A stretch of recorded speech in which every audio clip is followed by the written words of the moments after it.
Hey guys, it's Annie. Welcome back to the channel and welcome back to part 2 of Uni Life with Sasha.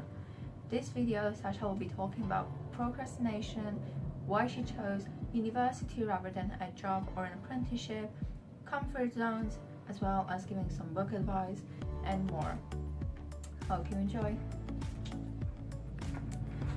Okay, so the next question is, what is your advice for procrastination? Just procrastinate. I'm gonna tell you that now, because once it's like out of the system, you're gonna fly through the papers you have to write or the work that you have to do. Because if it's at the back of your mind, get some air, take some time out. You need to also relax. Like, you can't be doing work 24/7. It's just not gonna work. Yeah, so my advice on procrastination is procrastinate. Do little irrelevant things that will help you relax, but do not leave it to the last minute. I would never suggest you do an essay one day before the deadline, but I will say procrastinate. It's healthy sometimes. Like, sometimes your brain literally needs a break, and maybe procrastination, unpopular opinion, is the break.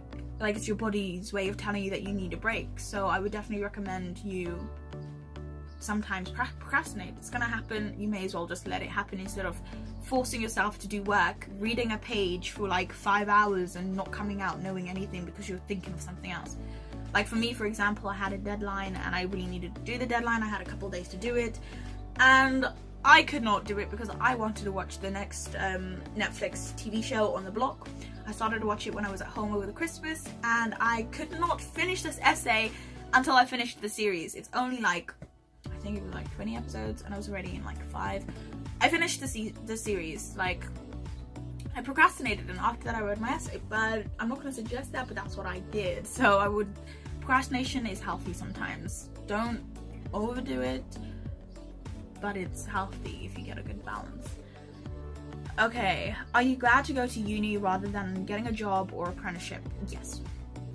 And the only reason I say this is because at university I've developed so much as an individual person. Like, it's given me so much opportunities, and I came to uni not knowing what I want to do with my life. I mean, I don't think anyone really knows what they want to do with their life, but I have an idea of what I want to achieve, and I guess that's bigger than anything else. And it's made me come out of my comfort zone. I've met so many different people. Like, first year I participated in loads of charity work. Like, I participated in Jailbreak, which if you go to uni, definitely you recommend trying to find it. It's with RAG, and you will always have a RAG at university. It's raise and give. And that was an amazing experience. And then I met my friends during a society, and they're gonna be my friends for life. I know that for sure. Second year I created a protest, and it really just made me get out of my comfort zone completely. And this year I ran for the leadership elections and I won, and it's kind of like things like that you would never kind of experience if you didn't go to uni. So yeah, that's what I mean. Protesting happens, I mean, all the time, but I mean, like, for me it happened at university. So yeah, I'm definitely glad I chose university. Yeah, it's changed my life. But yeah. What were your parents' opinions on your choice of going to uni? I mean, they were always going to be happy for me. Yeah, they were always going to be happy for me. I mean, at the end of the day, your decision is your decision. Like, your family can only influence you for a little while. They can't control your life. I'm not saying rebel, but I'm saying if it's something that you really want to do, go for it. Because at the end of the day, your family will support you no matter what. So yeah, they were happy. Like, they were happy. My dad is a teacher, so he was obviously really happy, and my family supported me through the whole way. They were quite excited. I'm the youngest out of 5, so it's like the baby's growing up. So yeah, I think they were definitely happy. So go with your heart. At the end of the day, your parents will love you no matter what. So so long as it's something that you really want to do, nothing's gonna stop you. Would you say you made friends for life at university? Definitely. First year for me personally was really hard. I hate change. Like when I say I hate change, it's like it just makes me very uncomfortable. I'm very vulnerable because at the beginning, before you get to know me, I'm a very shy person.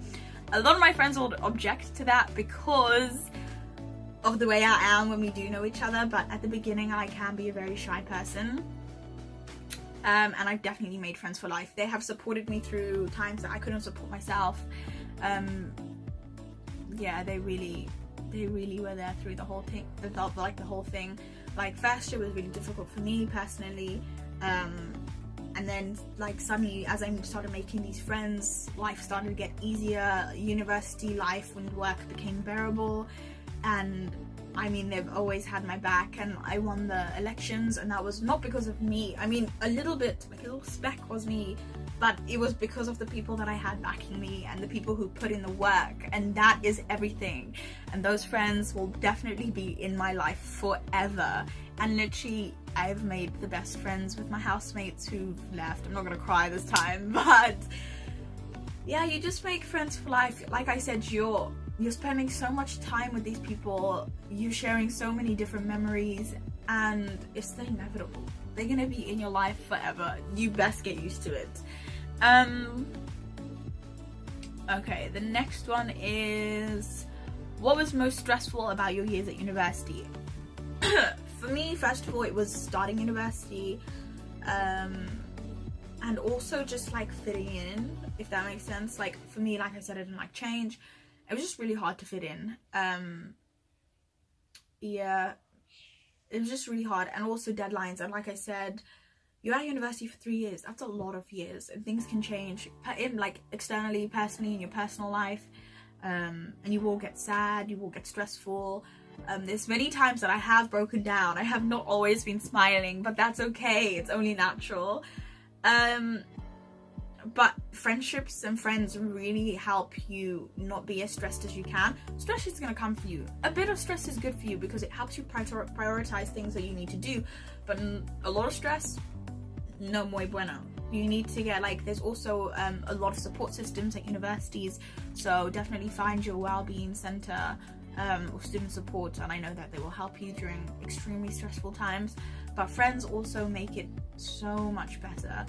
Deadlines do get stressful because sometimes you can't help but procrastinate. I know I say don't leave it till last minute, but sometimes, you know, life unravels in mysterious ways. So yeah, there are times that I've been like doing all-nighters to make a deadline because I have procrastinated way too much. But yeah, procrastination does make you stressed, but it's fine. Like I said, take a break and get back to it. So the last questions are you happy with your decision about going to uni, especially if it made you leave your comfort zone? Definitely. Like I am so for the quotation, I can't remember who it's by, but it says life begins at the end of your comfort zone. That is true. Like no matter where you are in your life, you're gonna have to get out of your comfort zone, and when you do, you'll be so relieved because it's so worth it. Trust me. I hate change, but the world is going to change whether you like it or not. So if you're gonna change, that's on you. If you don't want to change with it, do you know what I mean? So yeah, definitely go out of your comfort zone. That's the only way that, for example, I'll give you like little times that I went out of my comfort zone. First of all, coming to uni was a huge outside of my comfort zone. Like I said, I don't like change. I struggle making friends at first. I did jailbreak, and that's when we traveled to a different country with like no money. And out of my comfort zone, I started to join the society MUN, that Module United Nations, that I know nothing about. And by me getting out of my comfort zone, I have made friends for life. Literally, you need to get out of your comfort zone. You will never meet people who are truly like yourself if you don't put yourself out there. People won't find you. You've got to get out of your comfort zone. You've got to get used to, first of all, being alone, because at first, I was scared to walk on university campus by myself. Like, I just didn't know where I was going. I didn't feel like I had a sense of like place. And as the years went on, I can walk on campus and feel like I belong there, and that's because I got out of my comfort zone and I have walked the streets alone. metaphor. But that's what I mean. It's definitely worth getting out of your comfort zone. Definitely.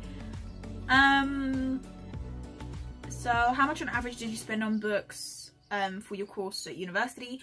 So I would recommend this. First year I spent a lot of money on books. Second year a bit of books. A bit of money. It depends, because first year normally you don't really like know the resources available to you, so you end up just buying books, like splashing that cash. But I would actually recommend, before you buy any books, so how much did I spend? I don't know. One book was like almost £60. Another book was like almost £30. Although my dictionary was like 99p. You can get, it's cheaper. If you're gonna buy books, try getting books that are used on Amazon. Majority of the time, people who buy books take care of books. So a little highlight won't kill you, you know? Get used books on Amazon. They are amazing deals. Also, look on your university library site, because majority of the time they actually have like resources available to you, you just don't know it. So go onto your library search, type in the book. If it doesn't come up, go on Google Books. Type in the book. If it doesn't come up, go on Google Scholar. Type up whatever you need and pray that it comes up, because majority of the time things are online. So the last resort, even my lecturer told me once, don't buy books, use the university resources. They pay for you to have good resources. So literally, before you buy a book, although I do like buying books, like I have a little collection myself, but definitely it's not worth spending so much money on a book that you're going to use for 3 weeks. Definitely use Google Books, use Google Scholar, and use your library search before you buy a book. Oh, that's the end of the questions. So, I mean, thanks, and I hope you choose. You can also like follow me on my social media if you like. But yeah, thank you. See you later. Hey guys, hope you enjoyed this video, part 1 and part 2. As I said in the previous video, all of Sasha's links will be down below, so go check that out. She does vlogs and videos about her uni life and her life as a student overall. But yeah, also make sure to give a thumbs up to this video, subscribe, comment if this was useful. If you have any more questions, I could always ask Sasha to send in some answers if she's available. As she said, she is graduating in 3 weeks, so good luck. Hope all that goes well to you, Sasha, and yeah, do it with passion, and I don't know.